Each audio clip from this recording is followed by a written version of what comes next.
Hi everyone, welcome again in KBC Keshav Bhanu classes में आपका बहुत बहुत स्वागत है। कैसे हैं आप सब? उम्मीद कर रहा हूँ, दुआ कर रहा हूँ बहुत बेहतर होंगे और अपनी तैयारी को बेहतरीन तरीके से कर रहे होंगे। तो जैसे कि आप सबको पता है, हम आपके लिए कुछ ना कुछ हमेशा नया लेके आते हैं। तो आज भी हम आपके लिए लेके आए हैं रीट लेवल सेकंड की आप प्रिपरेशन अगर कर रहे हैं तो आपके लिए ये जो वीडियो सीरीज होने वाली है बहुत ही ज़्यादा महत्वपूर्ण होने वाली है, क्योंकि इस सीरीज में हम करने वाले हैं रीट लेवल सेकंड की मैथ्स। लेवल फर्स्ट की भी मैथ्स चल रही है। अगर आप प्रिपरेशन कर रहे हैं तो उन वीडियोस को ज़रूर देखिएगा, आज की क्लास को आप ज़रूर देखिएगा। आज ये जो क्लास है लेवल सेकंड के लिए, तो इससे पहले मैंने कंप्लीट कोर्स कराया हुआ है लेवल सेकंड का जब पिछली रीट हुई थी, बट कुछ नया आया है इस बार, कुछ लेवल अप हुआ है। तो हमारी क्लासेस भी कुछ अप होंगी। क्या क्वेश्चंस आ रहे हैं, किस टाइप के क्वेश्चन हैं, कहाँ से क्वेश्चन उठ रहे हैं, उन सब पे रिसर्च करके हम आपके सामने पेश कर रहे हैं क्लासेस, जिनमें हम आपको क्या क्या कराने वाले हैं। पहले थ्योरी कराएंगे, फिर क्वेश्चंस बैंक लगाएंगे, फिर मॉडल पेपर करेंगे। बहुत कुछ करने वाले हैं। जुड़े रहिएगा आप केशव भानु क्लासेस के साथ। तो धीरे धीरे हम स्टार्ट कर रहे हैं। हमारे पास टाइम है, इनफ टाइम है, कोई दिक्कत वाली बात नहीं है। अगर आप लगातार बने रहेंगे तो आपको मैथ्स में कुछ भी तकलीफ नहीं होगी। जिस टाइप के क्वेश्चंस बनते हैं मैं सारे टाइप के क्वेश्चंस आपको कराऊंगा। तो आज जो स्टार्ट कर रहे हैं रीट लेवल सेकंड के लिए मैथ्स का जो नई सीरीज है, उसमें हम पहला जो टॉपिक पढ़ने वाले हैं सांख्यिकी टॉपिक पढ़ने वाले हैं। वैसे तो हमारा काफ़ी नीचे है ये टॉपिक, बट हम इसको पढ़ेंगे पहले क्योंकि ये थोड़ा सा लेंथी टॉपिक है। क्वेश्चन लगभग 2 आते हैं इससे। पिछली बार भी अब मैं बात करूं रीट में, तो अभी जो रीट हुई थी लेवल सेकंड वाला, जिसमें एक पाई चार्ट का एक क्वेश्चन आया था और एक सारणी का क्वेश्चन आपके सामने आया था कि 60 वर्ष से बड़ी उम्र के कितने हैं या कम उम्र के कितने हैं, और एक पाई चार्ट का क्वेश्चन आया था। तो बेसिकली 2 क्वेश्चन आने वाले हैं, 3 भी हो सकते हैं क्योंकि बहुत ही महत्वपूर्ण टॉपिक है।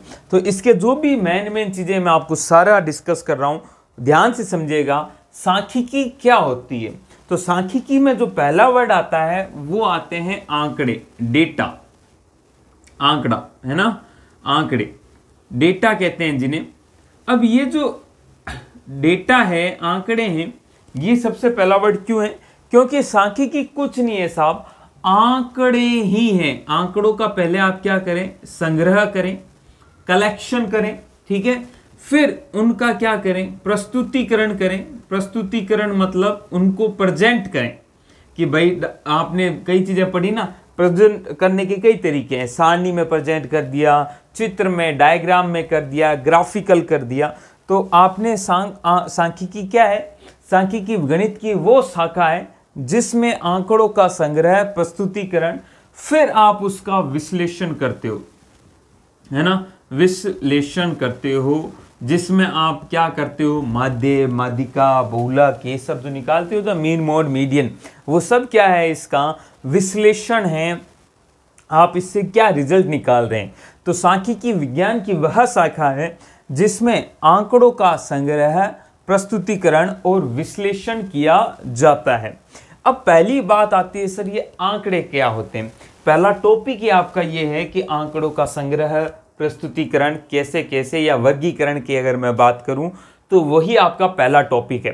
तो टॉपिक में बढ़ते हैं। पहले हम समझते हैं कि आंकड़े होते क्या हैं। तो साहब जो आंकड़े होते हैं ना, कुछ नहीं, तथ्य या फिर आप डेटा को यूं कह सकते हो। आप आंकड़ों को परिभाषित करना चाहो तो किसी निश्चित उद्देश्य, कोई निश्चित आपका क्या होना चाहिए? उद्देश्य होना चाहिए। किसी निश्चित उद्देश्य से एकत्रित किए गए तथ्यों या फिर अंकों को आंकड़े कहा जाता है। मतलब क्या है सर? कोई उद्देश्य होना चाहिए। उद्देश्य क्या हो सकता है? कुछ भी हो सकता है। जैसे मान लो कि आपको पता करना है कि बीकानेर में एयरटेल सिम यूज करने वाले कितने विद्यार्थी हैं, कितने जने हैं। आपको दिख तो साफ रहा है, आई होप एकदम। कुछ भी प्रॉब्लम हो आप कमेंट बॉक्स में बताएं, हम उसका सुधार जरूर करेंगे। है ना। किसी भी निश्चित उद्देश्य से एकत्रित किए, मान लो आपको बीकानेर में पता करना है कि एयरटेल सिम करने वाले यूज करने वाले कितने जने हैं, तो आपका एक उद्देश्य है कि मुझे जानना है कि एयरटेल सिम यूज करने वाले कितने जने हैं। फिर हम उस उद्देश्य को विस्तृत भी कर सकते हैं। हमारा ये हो सकता है कि एयरटेल के कितने हैं, जियो के कितने हैं, हमें कंपैरिजन करना है। कुछ भी उद्देश्य होना चाहिए, उसके लिए एकत्रित क्या किए गए फैक्ट एंड फिगर, तथ्य एवं अंक। तथ्य हो सकते हैं कि भाई इन्होंने, जैसे मान लो कि आपको देखना है कि यहाँ पे कितने ऐसे जने हैं जिनके घर पे दो से ज़्यादा संतानें, तो वहाँ पे तथ्य होंगे भाई इतने जनों ने, इनके 3 पुत्र हैं, इनके 4 पुत्र हैं, 5 पुत्र हैं। अंक हो सकते हैं कि मान लो कि आप उम्र को देख रहे हैं कि 10 साल से कम बच्चे, 10 साल की आयु से कम वाले कितने बच्चे हैं, 10 से 15 वाले कितने हैं, तो वहाँ अंक हो गए। तो अंकों और तथ्यों को क्या कहा जाता है, आंकड़े कहा जाता है। तो एकदम बेसिक से समझा रहा हूं, एक एक चीज को आपको क्लियर करते चल रहा हूं, क्योंकि महत्वपूर्ण है, क्वेश्चन कहीं से भी आ सकता है। तो आपको हर चीज को समझते हुए चलना है, ठीक है साहब। चलो आंकड़े देख लिए, किसी निश्चित उद्देश्य से एकत्रित किए गए तथ्यों व अंकों को आंकड़े कहा जाता है, ठीक है साहब। अब इनको पहला जो काम है वो है एकत्रित, संग्रह। तो हम वर्गीकरण ही बेसिकली कर रहे हैं, बट संग्रह के हिसाब से कर रहे हैं। आंकड़ों को संग्रहित करने के मेथड के हिसाब से कितने 2 तरीकों में बांटा गया है। देखो, अब पहले हम वर्गीकरण कर रहे हैं, आंकड़ों का वर्गीकरण ही है, आंकड़ों का वर्गीकरण है, बट किस हिसाब से है, पहला ही टॉपिक इसी से है, वो है आपके संग्रह के हिसाब से। संग्रह के हिसाब से कि आप कलेक्ट कैसे कर रहे हो, उन्हें संग्रहित कैसे कर रहे हो, उस हिसाब से अगर मैं आंकड़ों की बात करूं तो 2 तरह के आंकड़े होते हैं। पहला होता है साहब प्राथमिक आंकड़े। कौन से आंकड़े? प्राथमिक आंकड़े। और जो दूसरे होते हैं उन्हें कहा जाता है द्वितीयक आंकड़े। क्या कहते हैं? द्वितीयक आंकड़े। इनको गौण आंकड़े भी कहा जाता है। इंग्लिश में ध्यान रखना, साथ साथ में जरूर बोल रहा हूं मैं, सांख्यिकी की इंग्लिश ध्यान में रखनी है, क्योंकि हिंदी में कई वर्ड आपको ऐसे मिल जाते हैं जिनके 3-4 मीनिंग है, द्वितीयक, गौण, बट इंग्लिश में इसको सेकेंडरी डेटा ही कहा जाएगा, ठीक है। इसको प्राइमरी डेटा ही कहा जाएगा। प्राथमिक आंकड़े कह सकते हैं, और क्या कह सकते हैं? मौलिक आंकड़े भी कहा जाता है। तो पहले इन दोनों के बारे में अगर मैं बात करूं तो ध्यान से समझिएगा, इन दोनों के बारे में बहुत ही महत्वपूर्ण है। परिभाषाएं समझते चलो, काम बनता जाएगा। प्राथमिक आंकड़े वो क्या होते हैं और द्वितीयक आंकड़े क्या होते हैं? मान लो आपको मोहल्ले में देखना है, आपको मोहल्ले में जाके देखना है कि भाई साहब यहाँ पे कितने जने हैं जो कि वोट दे सकते हैं, ठीक है। मान लो कि आपके पार्षद के क्या होते हैं? चुनाव होते हैं। तो पार्षद, मान लो जो भी प्रत्याशी है वो क्या करता है? पहली चीज तो देखता है कि यहाँ पे मेरे जो वार्ड है उसमें कितने जने हैं जो कि वोट दे रहे हैं, कितने वोट हैं। फिर दूसरा वो देखता है कि मुझे कौन कौन वोट दे सकता है ना, तो वो लिस्ट अलग बनाता है। तो जो मुझे वोट दे सकता है उनके जानकारी के लिए मैं क्या करूंगा? सर्वे करूंगा, घर घर जाके आऊंगा। अगर मैं प्रत्याशी हूं, घर घर जाके पूछूंगा कि सर क्या है, आपके क्या विचार है। मैं विचार देखने की कोशिश करूंगा कि अगला व्यक्ति मुझे वोट दे सकता है या नहीं दे सकता। तो मैं घर घर जाके आंकड़े एकत्रित कर रहा हूं, मैं टिक लगाते जा रहा हूं कि हाँ इसके चांसेस हैं, इसके चांस हैं, इसके नहीं है, इसके तो पक्के ही नहीं है, ये 50-50 है ना। तो ये जो तरीका है संग्रहित करने का आंकड़ा, कि जिसमें आप प्रत्यक्ष रूप से आंकड़े एकत्रित कर रहे हैं। मेरा उद्देश्य है कि मैं जीतूं, बट इसके लिए ये उद्देश्य हो गया मेरा। आंकड़े एकत्रित करने के 2 तरीके थे।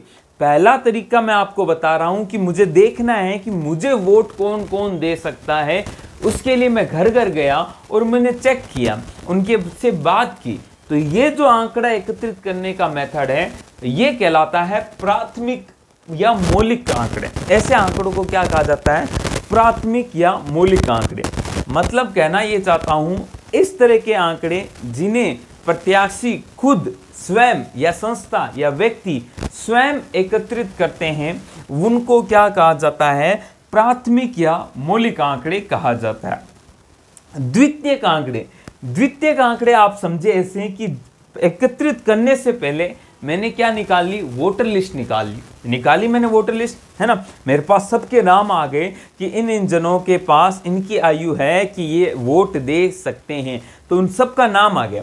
तो इसके लिए मैं घर घर नहीं गया, मैंने घर घर जाके नहीं पूछा वोटर आईडी के क्या है ना, मैंने डायरेक्ट वोटर लिस्ट निकाल ली। तो ये जो तरीका है वो द्वितीयक तरीका है, गौण आंकड़े कहलाते हैं। ऐसे आंकड़े जिनको ऑलरेडी पहले ही एकत्रित किया गया हो और हम उसका रीयूज करें, ऐसे आंकड़े जो पुनः हम यूज कर रहे हैं, जो कि ऑलरेडी एकत्रित किए गए हैं, जो वोटर लिस्ट बनी है वो ऑलरेडी किसी और ने बनाई होगी, बट आपने अपने उद्देश्य को पूरा करने के लिए उसे पुनः यूज कर लिया, तो ऐसे आंकड़े क्या कहलाते हैं, द्वितीयक आंकड़े या गौण आंकड़े कहलाते हैं। समझ में आई बात। ऐसे आंकड़े जो आप खुद या प्रत्याशी स्वयं, संस्था या व्यक्ति स्वयं एकत्रित करती है, वो आपके क्या कहलाते हैं, प्राथमिक या मौलिक आंकड़े कहलाते हैं। द्वितीयक आंकड़े वो कहलाते हैं जो कि ऑलरेडी एकत्रित किए हुए हैं, जिन्हें किसी और ने एकत्रित किया हुआ है, बट आप क्या करते हो, उनका रीयूज कर रहे हो। ये जनरली बहुत बड़े डाटा होते हैं, इनको एकत्रित करने में बहुत समय लगता है, तो आप क्या करते हो, डायरेक्ट यूज कर लेते हो। आपको देखना है कि भारत में पुरुषों की जनसंख्या कितनी है, तो आप घर घर जाके थोड़ी गिनोगे यार, आप तो डायरेक्ट लिस्ट निकाल लोगे, है ना, जनसंख्या गणना के हिसाब से। तो वहाँ वो द्वितीयक आंकड़े, वो आपके लिए द्वितीयक आंकड़े। एक ही आंकड़ा प्राथमिक और द्वितीयक दोनों हो सकता है ना। जब जनसंख्या गणना की गई होगी तब वो घर घर जाके गए होंगे, तब उन्होंने गणना की होगी, तब उस टाइम वो प्राथमिक आंकड़ा था उनके लिए। बट आपने गणना नहीं की है, आपने तो डायरेक्ट यूज ही किया है, इसलिए वो आपके लिए तो क्या है, द्वितीयक आंकड़े। समझ में आई बात, है ना। ये कुछ चीज़ें हैं जो आपको समझनी होगी, तभी आपको चीज़ें समझ में आएंगी। छोटी छोटी चीज़ें हैं, वीडियो आपको क्लियर दिख रहा होगा, आई होप सो, है ना। तो ये आपके प्राथमिक और द्वितीयक आंकड़े ध्यान में रखने हैं आपको। इनके बारे में आपको ध्यान में रखना है कि संस्था के द्वारा खुद एकत्रित तो प्राथमिक, या फिर किसी और ने एकत्रित किए हैं और आपने रीयूज कर लिए हैं, तो वो आपके क्या हो जाएंगे, द्वितीयक हो जाएंगे। ठीक है, अब कुछ चीजें इसके बारे में और हम देख लेते हैं। अब कुछ शब्द बता रहा हूं मैं आपके, मतलब कुछ ऐसे होते हैं, देखिए मतलब आपको टॉपिक पूरा आ रहा है, फिर भी कभी कभी क्या होता है कि आपको पता ही नहीं चलता कि ये सर क्या है, वो आपको शब्दों में उलझाया जाता है। तो उन शब्दों में आप ना उलझे, इसलिए मैं कुछ शब्द वावली आपके लिए लिखवा रहा हूं, उनको ध्यान में रखिएगा, है ना। जैसे प्राथमिक जो है, आपसे पूछा गया कि अखबारों में प्रकाशित किया गया आंकड़े कैसे हैं, अखबारों से लिए गए आंकड़े कैसे हैं, तो कुछ चीजें मैं आपको बता रहा हूं शब्दावली। अगर हम थोड़ा सा कंपैरिजन कर लें, कंपैरिजन किस में, प्राथमिक आंकड़ों में, प्राथमिक आंकड़े, और दूसरा कौन सा है, द्वितीयक आंकड़े। इनमें थोड़ा सा हम कंपैरिजन कर लेते हैं, है ना, ताकि आपको कुछ चीजें पता रहनी चाहिए। क्वेश्चन आ सकता है, महत्वपूर्ण टॉपिक है आपकी सांख्यिकी का, पहला ही टॉपिक यही है, संग्रह, है ना। आप जब सिलेबस देखते हैं तो मैं कुछ शब्दावलियां आपको यूज कर रहा हूं, एकत्रित करने की विधियां, है ना। बेसिकली एकत्रित करने की क्या क्या विधि होती है। जैसे मैं प्राथमिक की बात करूं तो देखो, वर्ड मिल सकता है, प्रत्येक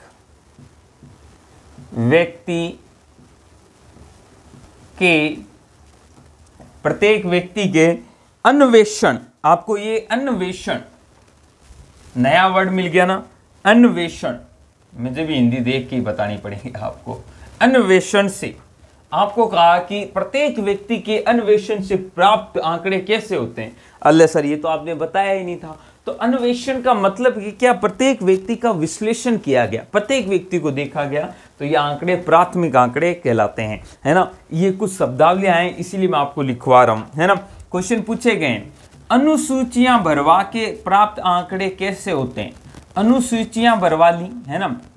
अनुसूचियां मतलब डेटा, हमने फॉर्म भरा के दे दिए। मान लो आपको कक्षा में आपकी स्कूल है, आप एडमिशन के लिए फॉर्म भरवा रहे हैं, तो प्रत्येक बच्चे से आंकड़े कर रहे हैं ना कलेक्ट पर्सनली, तो वो अनुसूचियां भरवा के, या फिर कोई प्रश्नावलियां भी यहाँ वर्ड आ जाता है कभी कभी, प्रश्नावलियां, है ना, प्रश्नावलियां भरवा कर, अब ये क्वेश्चन पूछ लेगा कि प्रश्नावलियां भरवाकर कौन से आंकड़े प्राप्त किए जाते हैं, तो आंसर आएगा प्राथमिक आंकड़े प्राप्त किए जाते हैं विशेषज्ञों के द्वारा, या फिर स्थानीय, जैसे वोटों में स्थानीय कार्यकर्ताओं के द्वारा एकत्रित किए गए आंकड़े कैसे होते हैं, तो स्थानीय कार्यकर्ताओं के द्वारा जो एकत्रित किए जाते हैं वो प्राथमिक होते हैं ना। आपने स्थानीय कार्यकर्ताओं को कहा कि भाई साहब पता तो करके आओ, है ना, कि हमें कौन कौन दे रहा है वोट, है ना, द्वारा एकत्रित।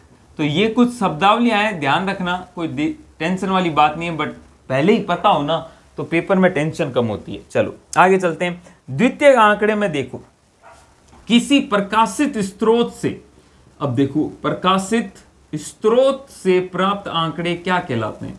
प्रकाशित स्रोत का मतलब ऐसा डाटा जो ऑलरेडी मान लो कि ऑलरेडी क्या है, प्रकाशित है। जैसे आपको देखना है कि कोविड में कितनी डेथ हुई पर्टिकुलर एरिया में, तो आप गिन के नहीं आ सकते, पूछ के नहीं जा सकते, आप WHO की साइट पे जाके वहां देख सकते हैं। तो WHO ने ऑलरेडी डिस्क्लोज किया हुआ है, प्रकाशित किया हुआ है, तो ये प्रकाशित स्रोत को आप ऐसे समझ सकते हैं, ठीक है।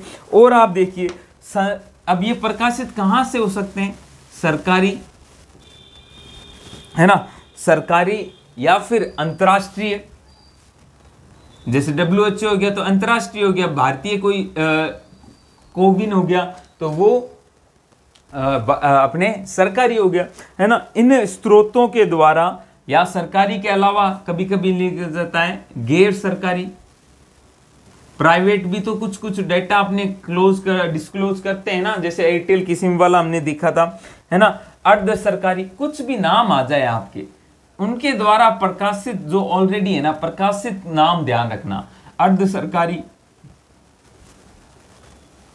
ये जो वर्ड है आप उनसे ना देखें, है ना। या फिर आपको कह दें पत्रिकाओं के द्वारा, अखबारों के द्वारा, इन सब को जो है आपको ध्यान में रखना है, इनके द्वारा। या फिर कभी कभी ये भी मिल जाता है वर्ड मुद्रित लिपि, है ना, ऐसा डेटा जो कि मान लो कि बहुत पुराना है ना, महाराजा राजाओं के काम में तो वो लिपियां बनी हुई है ना। जैसे लिपि की हम बात करें तो आपने राजस्थान का इतिहास वगैरह पढ़ते हो तो आपको पता होता है कि उन्होंने शिलालेख बनाए हैं, सिक्के बनाए, मुद्रित लिपि है, ठीक है। तो द्वारा प्रकाशित हो सकता है, या फिर अप्रकाशित स्रोत भी कभी कभी यूज होते हैं। ऐसे कुछ डेटा होते हैं, इनका तो मैं आगे लिख लूं, द्वारा प्रकाशित। आपसे पूछा जा सकता है सरकारी संस्थाओं की द्वारा प्रकाशित आंकड़े क्या होते हैं, तो द्वितीयक आंकड़े होते हैं। जो प्रकाशित हो चुके हैं आप उसका यूज कर रहे हो तो वो द्वितीयक आंकड़े। कभी कभी अप्रकाशित भी होते हैं, जैसे मान लो रो का कोई डेटा है ना, मतलब कुछ डिटेक्टिव के से रिलेटेड है ना, तो कुछ सरकार प्रकाशित नहीं करती, वो कुछ ऑलरेडी मतलब कुछ लिमिटेड लोगों को पता होता है, तो वो अप्रकाशित स्रोत भी कहलाते हैं। तो ये चीज़ें आपको ध्यान में होती है ना। ये वर्ड आपको कंफ्यूज कर सकते हैं, बट अब नहीं कंफ्यूज करेंगे। थोड़ा बहुत मैंने आपको डाटा बता दिया है कैसे कैसे वर्ड मिलेंगे, बाकी हम जब क्वेश्चंस करेंगे ना तब आपको माइंड में आएगा, तब आपका माइंड काम करेगा कि हाँ यार ये वर्ड मिल सकता है मुझे। पेपर में कंफ्यूज नहीं होना है, पेपर से पहले खूब कंफ्यूज हो जाओ, जितना कंफ्यूज हो सकते हो उतना कंफ्यूज हो जाओ, क्योंकि पहले कंफ्यूज हुआ हमें कोई नुकसान नहीं देगा, पेपर वाला दे सकता है, ठीक है। चलें आगे बात करें। अब इसके कुछ गुण और के बारे में बात कर लें कि भाई इस तरीके से आंकड़े संग्रहित करें तो क्या फायदे हैं, क्या नुकसान है। तो इसमें अगर मैं समय की बात करूं, समय बहुत लगता है, अधिक लगता है, और यहां समय कम लगता है। समय, अगर मैं समय की बात करें तो हम कम लगता है, यहां अधिक और क्या लगता है, मैन पावर एकत्रित करना है तो टाइम लगेगा ही ज्यादा, आदमी भी ज्यादा लगेंगे, खर्च भी ज्यादा लगेगा, ठीक है, खर्च भी ज्यादा लगेगा। अब इसका एक फायदा भी है, अधिक मैन पावर खर्च लग रहा है तो विश्वसनीय भी जनरली ये ज्यादा होते हैं। कह नहीं सकते विश्वसनीय, परंतु ज़्यादा जनरली हम अगर आपसे कहा जाए कि विश्वसनीय ज़्यादा कौन से होते हैं, तो प्राथमिक आंकड़े। मान लो कि मैं पुरुषों की जनसंख्या जानना चाहता हूँ, तो वो 2000 की जनगणना और 2019, 21, 22 की अलग कहानी होगी सारी, है ना। कितने ही जन्मे होंगे, कितने ही डेथ को प्राप्त हो गए होंगे, है ना, कितनों कोई भैंसा वाला बाबा ले गया होगा और कितनों कोई भेज दिया होगा इस दुनिया में, तो वो विश्वसनीय कम है। बट ये अगर मैं बात करूं, अभी अब मुझे काउंट करना है किसी मोहल्ले में, तो मोहल्ले में मैं तुरंत काउंट करूं तो वो ज़्यादा विश्वसनीय होने के चांसेस हैं, ठीक है। ये कम विश्वसनीय होते हैं, कम ही इनमें समय लगता है। क्या है, डाटा फटाफट PDF डाउनलोड करो ना यार, फटाफट देख लिए, काम खत्म, है ना। खर्चा क्या, खर्चा कुछ ही नहीं है ना, मैन पावर लगी ही नहीं। इसलिए जो द्वितीयक आंकड़े, इनमें ये कहा जाता है मैन पावर, खर्च और ये कम होते हैं, और जनरली ये विश्वसनीय ये भी होते हैं, बट कम माना इनको जाता है, ठीक है। विश्वसनीय का मतलब ये भी हो गया कि सटीक की भी मैं बात आपसे कर रहा हूँ, ठीक है। तो ये सब चीजें थी जो कि संग्रह के हिसाब से आपको बतानी आवश्यक थी। अब संग्रह के अलावा एक और तरीका होता है, अलग एक और वर्गीकरण हम कर सकते हैं, है ना। मतलब वो भी एक वर्गीकरण करने का तरीका है। मेन सबसे जो मेन था वो मैंने आपको बता दिया। आपको कोई डाउट है तो कमेंट बॉक्स में जरूर बताइएगा। अगर आपको वीडियो अच्छा लग रहा है तो आप प्लीज लाइक जरूर करें। आप लाइक करते हैं तो हमें प्रोत्साहन मिलता है, हमें पता चलता है कि हाँ, आपको हमारी जो मेहनत है वो अच्छी लग रही है, पसंद आ रही है। अगर नहीं भी पसंद आ रही है तो आप मुझे कमेंट बॉक्स में बताएं कि क्या सुधार किया जा सकता है। हम आपके फीडबैक को, हमारे लिए बहुत ही ज़्यादा महत्वपूर्ण होता है आपका फीडबैक, ठीक है साहब। और नए हैं तो एक ही बात है, सब्सक्राइब कर लें साहब, सब्सक्राइब करें, बेल आइकन हिट करें, चैनल को शेयर करें। आप जितना शेयर कर सकते हैं प्लीज़ इसको इतना शेयर करें ताकि हम भी आपके लिए संसाधन बढ़ा सकें, है ना। तो वीडियो को जरूर शेयर कीजिएगा, अच्छा लगे तो लाइक कीजिएगा, नए हो तो सब्सक्राइब कीजिएगा। आगे बात करता हूं, संग्रह के अलावा भी कुछ वर्गीकरण आंकड़ों का किया जा सकता है। वो क्या क्या हिसाब से कभी पूछा नहीं गया है, फिर भी आपको पता होना चाहिए। हम तो आपके लिए हर चीज अवेलेबल कराएंगे। अगर मैं बात करूं, पहला जो तरीका है वो है स्थानात्मक। हेडिंग डाल लो आंकड़ों का। वैसे आपको मैं नोट्स भी अवेलेबल कराऊंगा आंकड़ों का वर्गीकरण, उसके लिए आप जुड़े रहिए बस, है ना। जुड़े रहेंगे तो आपको सब कुछ चीजें पता रहेंगी। आंकड़ों का वर्गीकरण में पहली बात करूं तो वो होता है स्थानात्मक। स्थानात्मक आंकड़े किसे कहते हैं? जैसे मुझे देखना है कि भारत में हिल स्टेशन कितने हैं, मतलब मैं जब स्थान को फोकस देता हूं, किसको फोकस देता हूं साहब? स्थान को फोकस देता हूं। मेरे लिए स्थान महत्वपूर्ण है, तो वो क्या है? स्थानात्मक आंकड़े कहलाएंगे कि हिल स्टेशन देखने हैं, इस डेजर्ट में कौन कौन से राज्य आते हैं या कौन कौन से जिले आते हैं, तो ये स्थानात्मक हो गया, ठीक है। दूसरा आपको कहा जा सकता है समयात्मक, है ना। समयात्मक, जियोग्राफिकली डेटा कहा जाता है इनको, ठीक है। Geographically data. एक वर्ड और बताता हूँ, एक चीज और बताता हूँ। जो ये डेटा वर्ड है ना, वो सिंगुलर है या प्लूरल है, तो आपको ध्यान में रखना चाहिए ये प्लूरल है, मतलब बहुवचन है। इसका सिंगुलर वर्ड होता है डेटम। डेटम वर्ड है, क्या है? डेटम, ठीक है। इसका सिंगुलर वर्ड एक वचन क्या होता है? डेटम होता है। चलो, कुछ कुछ चीजें बीच में याद आती है तो आपको बताते जाते हैं। क्वेश्चन पूछा गया है तो मैं आपको बता रहा हूं, ठीक है। समयात्मक, है ना। समयात्मक मतलब आपको समय के हिसाब से देखना है कि भाई साहब इतने साल, है ना, कि गर्मी का समय कितने साल रहा, या एक साल में कितने महीने गर्मी पड़ी, कितने समय के लिए वर्षा ऋतु रही, तो ये सब आपको देखना है। तो समयात्मक इनको कहा जाता है, ठीक है। अगला जो आंकड़ा है वो गुणात्मक या वर्णात्मक, गुणात्मक या वर्णात्मक जिन्हें कहा जाता है। जैसे कुछ चीजें आप नाप नहीं सकते, ईमानदारी को आप क्या नापोगे? ईमानदारी को कोई नाप नहीं सकता, तो वो एक गुण है। तो ऐसे आंकड़ों को गुणात्मक आंकड़े कहा जाता है, जिन्हें आप नाप नहीं सकते। या किसी का रंग बात कर लूं, किसी की ईमानदारी को क्या नापोगे आप, ठीक है। और जिनको नाप सकते हो वो क्या कहलाते हैं? संख्यात्मक, जिन्हें अंकों के रूप में दिखा सकते हो। संख्यात्मक मतलब मान लो कि मैं कह दूं अंकों के रूप में, उम्र दिखानी है आपको, तो आप क्या दिखा सकते हो? उम्र आप उसको बता सकते हो। उम्र को आप कैसे नाप सकते हो? तो वो आपके क्या हो गए? संख्यात्मक आंकड़े। मान लो कि ऊंचाई है तो भी आप उसे नाप सकते हो। ठीक है सब, तो ये सब चीजें आपको ध्यान में रहनी चाहिए। ठीक है, तो ये आपको स्थानात्मक, संज्ञात्मक, गुणात्मक और संख्यात्मक आंकड़ों के बारे में जानकारी होती है तो आपके लिए बढ़िया रहता है। इसको इंग्लिश में भी मैं आपको बता देता हूँ, है ना, ध्यान रखना। इंग्लिश में इनको कहा जाता है जियोग्राफिकली, ठीक है, और इसको टेम्परल कहा जाता है, टेम्परल बेस भी कहा जाता है, या क्रोनोलॉजिकल आंकड़े भी कहा जाता है। इंग्लिश में थोड़े अलग हैं और इंग्लिश में भी पूछ लिए जाते हैं, हिंदी में भी, है ना। ठीक है, और ये तो आपका क्वालिटिव और ये क्वांटिटिव, है ना, ये qualitative data and this is called as quantitative data. ठीक है, क्वांटिटी है और ये क्वालिटी है। ठीक है, तो ये चीज़ें आपको पता होनी चाहिए। ये आपके आंकड़ों का वर्गीकरण, पहला जो टॉपिक है आंकड़ों का संग्रह, आंकड़ों का वर्गीकरण, ये मैंने आपके सामने पेश किया है। आई होप आपको समझ में आया होगा। वीडियो कैसा लग रहा है कमेंट बॉक्स में ज़रूर बताएं। पहला ही हमारा क्लास है और पहली क्लास में मैं थोड़ी सी छोटी ज़रूर है, मेन चीज़ें मैंने आपको बताई है।